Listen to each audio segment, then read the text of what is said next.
રાપરના Chitrod road પર આવેલા સ્વામિનારાયણ ગુરુકુળ પાસે પીએમ આવાસ યોજનાના લોકાર્પણના કાર્યક્રમમાં ગુરુકુળના કેપી સ્વામીએ પોતાના પ્રવચન દરમિયાન ભારત માતા કી જય સાથે વિવિધ દેવી દેવતાના નામ બોલી ઉપસ્થિત જનસમૂહ પાસે જય બોલાવી હતી. જો કે જયઘોષની આખરમાં સ્વામીએ પાકિસ્તાનનો જયકારો બોલાવી નાખ્યો. આ સમયે ક્ષણભર માટે તો સભા મંડપમાં સોપો પડી ગયો. શું છે આખો મામલો જાણીશું આપણે આ વિડીયોમાં. નમસ્કાર, આપની સાથે હું છું કરણ. આમ તો પાકિસ્તાન અને ભારત એકબીજાના કટ્ટર દુશ્મન છે. સીઝફાયરનું ઉલ્લંઘન હોય, આતંકવાદીઓને પનાહ દેવાની વાત હોય કે પછી કારણ વગરનો જ હુમલો કરવાની વાત હોય, પાકિસ્તાન પોતાની ચાલોથી પોતાની છાપ છોડવાનું ભૂલતું નથી. તેવામાં ભારત પણ તેનો જડબાતોડ જવાબ આપતું હોય છે. એમાં કોઈ સંદેહ નથી કે હાલની પરિસ્થિતિ બંને દેશો વચ્ચે સંવેદનશીલ છે. તેવામાં હવે કચ્છના રાપરમાંથી સ્વામિનારાયણ સંપ્રદાયના એક સ્વામીએ પાકિસ્તાનનો જયકારો બોલાવી નાખ્યો છે અને લોકોએ પણ પાકિસ્તાન જયકારાના નારા લગાવ્યા હતા. પહેલા તો જુઓ તમે આ વિડીયો. भारत माता की जय, भारत माता की जय, सनातन धर्म की जय, सनातन धर्म की जय, हिंदू राष्ट्र की जय, गाय माता की जय, कृष्ण भगवान की जय, रामचंद्र भगवान की जय, पाकिस्तान की जय. આ વિડીયો 10 જાન્યુઆરીના રોજનો છે, જ્યાં પીએમ આવાસ યોજનાના લોકાર્પણનો કાર્યક્રમ હતો અને ત્યાં સ્વામિનારાયણ સંપ્રદાયના એક સાધુએ પાકિસ્તાનનો જયકારો બોલાવી નાખ્યો હતો. જો કે આ તેમને આ વાત લોકોને કંઈક સમજાવવા માટે કરી હતી. ત્યારે હવે આખો વિડીયો તમે એકવાર જુઓ. શિયાળિયાના ટોળા ભેગા કરવામાં કોઈ ફાયદો નથી. જેને આવા દિવ્ય શાસનશીલ સમ્રાટ હિન્દુ રાષ્ટ્રને જાગૃત કરનારા અને જે ભારત દેશનું સારા વિશ્વમાં નામ રોશન કરનારા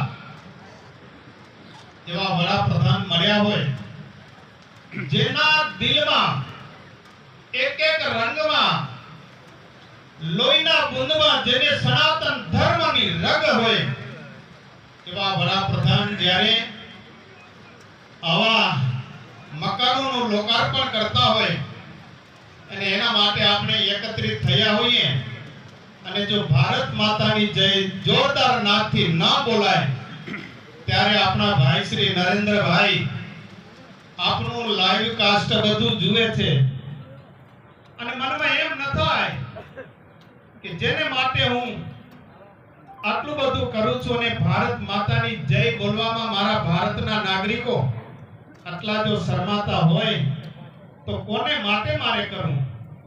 તો બધાય મિત્રો, જે સભામાં કોઈ નાના મોટા અબાલ, કોઈ સરકારી કર્મચારીઓ હોય, કોઈ સરકાર ભાજપના કાર્યકર્તા હોય, એમને પણ હાથ ઊંચા કરીને જય નાદ કરવાનો અધિકાર છે.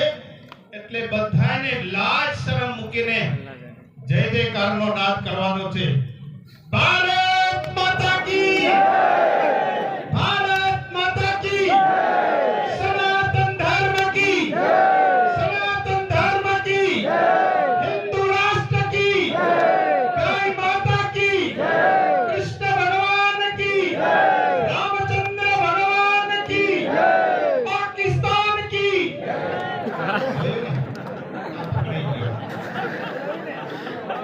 જે ભારતનું અનાજ ખાઓ છો, જે ભારતની માટી ઉપર રહો છો, પાકિસ્તાનની જય બોલતા તમને શરમ ના આવી?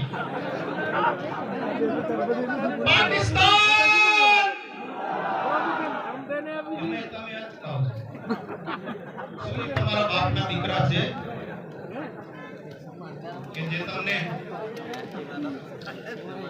તો ભક્તજનો કહેવાની તો ઘણી ઈચ્છા છે, સમય પૂર્ણ થાય છે એટલે છેલ્લે છેલ્લે ભારત માતાનો નાદ કરી મારું પ્રવચન પૂર્ણ કરીશ. ભારત માતા કી જય, ભારત માતા કી જય, સનાતન ધર્મ કી જય, વંદે વંદે ઓમ નમઃ પાર્વતી પતય હર હર મહાદેવ. અસ્તુ. સૌને જય સ્વામિનારાયણ.